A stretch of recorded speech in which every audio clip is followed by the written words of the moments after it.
Et la deuxième question, donc c'est la question qu'a posée, quand je fais salat, mon fils de 1 an passe souvent devant. Cela invalide-t-il ma prière, sachant qu'il ne comprend pas quand je lui dis de ne pas passer? Donc elle demande, est-ce que son fils de 1 an, lorsqu'il passe devant elle, est-ce que ça invalide sa prière? Tfaddal ya cheikh.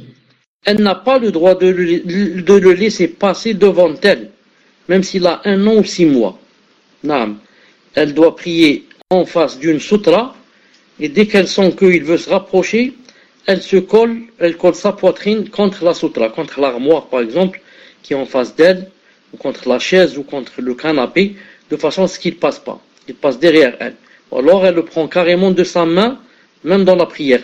Elle le prend de sa main gauche, s'il vient du côté gauche, et le met derrière elle.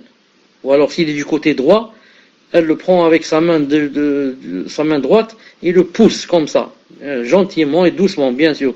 Ou bien elle le met derrière elle, ou bien elle le met sur son dos. Elle le met sur son dos et elle prie avec.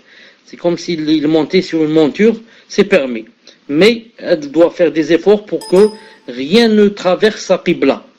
Le prophète sallallahu alayhi wa sallam, une fois pendant qu'il priait, il y a un mouton qui a voulu traverser.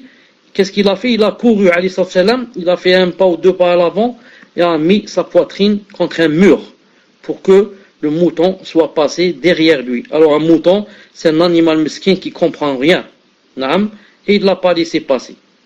Alors, un être humain, c'est pire. Naam. Wallahu ta'ala alam.